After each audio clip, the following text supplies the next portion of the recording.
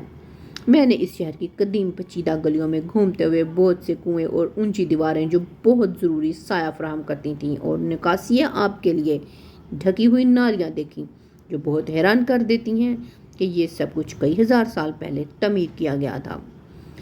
موئنجو داڑو کی صفائی ستھرائی اور گندے پانی کو ٹھکانے لگانے کے فن میں مہارت حاصل کرنے کی وہ واحد اعلیٰ خصوصیات نہیں تھیں جنہوں نے باشندوں کو دیگر ابتدائی تہذیبوں سے ممتاز کیا۔ ماہرین آثار قدیمہ نے مشینوں کی کمی کے باوجود معیاری تعمیراتی مواد کے استعمال کو خاص کر سراہا۔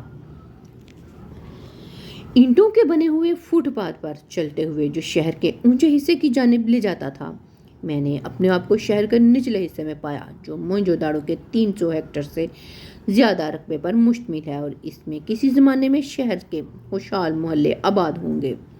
اس شہر کی کامیابی کا اصل راز اس شہر کی اعلیٰ معیار کی تنظیم تھا۔ درجنوں تنگ سڑکیں منصوبہ بند گلیوں کے جال میں 19 ڈگری کے زاویوں کے ساتھ پھیلی ہوئی ہیں۔ مقامی گھروں کے دروازے بشمول غسل خانوں میں دہلیز کا استعمال اس کے برعکس نہیں جو آپ کو آج بھی کسی گھر یا عمارت میں ملے گا۔ جب آپ ایک دہلیز دیکھتے ہیں تو آپ کو معلوم ہوتا ہے کہ کسی نے سوچا ہے کہ اندر اور باہر ہونے کا کیا مطلب ہے۔ موئنجو داڑو کے گھاس والے علاقے میں قائم ایک چھوٹی سی عمارت ہے جس میں میوزیم ہے جسے دیکھنے کے بعد آپ کو اس کھنڈر شہر کے بارے میں مزید آگاہی ہوتی ہے۔ سینکڑوں آرائشی مہریں جن میں اکثر ایک ہی جانور منقش ہوتا ہے۔ اس کے علاوہ مجسمے، زیورات، اوزار، کھلونے اور مٹی کے برتنوں کے ٹکڑوں کو اس جگہ سے بہت احتیاط سے نکالا گیا۔ شیشے کے شیلفوں کے قطاروں میں سجائے گئے نوادرات کو اچھی طرح سے محفوظ کیا گیا۔ نوادرات میں سے 2 مجسمے تھے، ایک جواہرات پہنے ہوئے ایک نوجوان عورت اور دوسرا ایک اچھی طرح سے تیار آدمی جو اعلیٰ مرتبے کا معلوم ہوتا تھا۔ اس کے علاوہ یہ اشرفیہ کے طبقے کا کوئی بڑا آدمی، ہم نہیں جانتے کہ وہ پادری تھا یا بادشاہ۔ جب جسمانی آرائش اور جسمانی نگہداشت کی بات آتی ہے تو ہمیں تفصیل کی طرف توجہ دلاتی ہے۔ اس سے ہمیں آگاہی ملتی ہے کہ اپنے آپ سے اپنے جسموں کے ساتھ کیسا سلوک کر رہے تھے۔ انہیں واضح طور پر ریاضی کی سمجھ تھی، واضح طور پر جیومیٹری کی سمجھ تھی اور واضح طور پر فیشن کی سمجھ تھی۔ موئنجو داڑو کی کھدائی کے بعد سے اب تک 700 کنویں دریافت کیے جا چکے ہیں۔ تاہم ایسی بڑی تفصیل جو اس قدیم شہر کے باسیوں کی زندگیوں اور ان کے ادوار کے بارے میں بہت کچھ بتا سکتی ہیں، وہ تاحال ابھی تک ایک راز ہے۔ اگرچہ قدیم تحریریں اکثر تہذیبوں کے رازوں سے پردہ اٹھاتی ہیں، لیکن موئنجو داڑو کے ساتھ ایسا نہیں ہوا، جس کے باشندے سندھ وادی طرز تحریر کے نام سے پہچانے جانے والے اسکرپٹ کو استعمال کرتے تھے۔ اس کے علاوہ ایک تصویری زبان بھی تھی جس میں 400 سے زیادہ حروف تھے، اسے بھی ابھی تک کوئی پڑھ نہیں سکا۔ موئنجو داڑو کا انجام کیا ہوا، یہ ایک معمہ ہے جو ابھی حل ہونا باقی ہے۔ مجموعی طور پر محققین کو یقین نہیں ہے کہ یہ شہر 1700 قبل مسیح کے آس پاس کیوں ختم ہو گیا یا اسے خالی کر دیا گیا۔ حالانکہ بڑے پیمانے پر خیال کیا جاتا ہے کہ آب و ہوا کے عوامل نے اس کی بربادی میں ایک کردار ادا کیا ہوگا۔ اس کے باوجود موہنجو داڑو کا غائب ہونا کوئی فوری واقعہ نہیں تھا۔ انہوں نے کہا کہ شہر خود اچانک خالی نہیں ہوا۔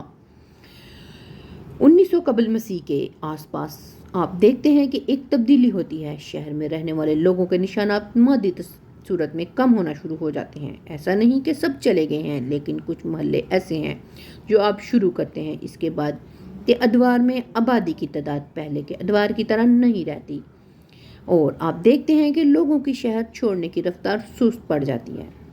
کئی ہزار سال بعد اب اگست 2023 میں پاکستان میں آنے والے تباہ کن سپر سیلاب کے بعد یہ شہر ایک بار پھر خطرے سے دوچار ہے۔ ماہر آثار قدیمہ جو ملک بھر میں تحفظ کے کام میں مصروف ہیں نے تصدیق کی کہ موہنجو داڑو کو نقصان پہنچا ہے۔ اس کی سائٹ پر سیلاب اس سے کم تھا جو آثار قدیمہ کے ماہرین کو اصل میں خدشہ تھا۔ کئی مکانات 2 منزلہ تھے جو موٹی موٹی مضبوط دیواروں پر کھڑے کیے گئے تھے۔ ان کی چھتیں اور اونچی تھیں تاکہ ان گھروں کو ہوادار اور ٹھنڈا رکھا جا سکے۔ جب ان سے دیکھا گیا کہ موہنجو داڑو کو آئندہ کیسے محفوظ رکھا جا سکتا ہے تو وہاں کے محافظوں نے بتایا کہ اضافی پانی کو سائٹ سے ہٹانے کے لیے چیلنجز کے استعمال کی سفارش کی، لیکن ساتھ ساتھ زور دیا کہ طویل مدتی حکمت عملی کی ضرورت ہے۔ علاقے کے لیے ایک دیر پا منصوبہ نہ صرف آثار قدیمہ کو فائدہ دے گا بلکہ اس کے آس پاس رہنے والے بہت سے مقامی لوگوں کو بھی فائدہ ہوگا۔ اور ایسا لگتا تھا کہ موہنجو داڑو ترقی کی منازل طے کر رہا تھا اور وہاں کے باسی اپنے وقت کے معیارات سے کہیں زیادہ بہتر معیار زندگی سے لطف اندوز ہونے کے قابل تھے۔ ماہرین آثار قدیمہ کی پچھلی صدی کی انتھک کوششوں کی بدولت قدیم دنیا کے جدید ترین شہروں میں سے ایک کو ایک بار پھر دیکھا جا سکتا ہے، اور زیادہ کثرت سے آپ کو صاف ستھری نالیوں کے ساتھ بنی ہوئی سڑکیں بھی ملیں گی۔ جی تو ویورز، کیسی لگی آپ کو آج کی سٹوری؟ امید کرتی ہوں پسند آئی ہوگی۔ کمنٹس میں ضرور بتائیے گا۔ نیکسٹ ویڈیو تک کے لیے اجازت دیں، ملتے ہیں نیکسٹ ویڈیو میں کسی اور اچھے سے ٹاپک کے ساتھ۔ تب تک کے لیے اللہ حافظ۔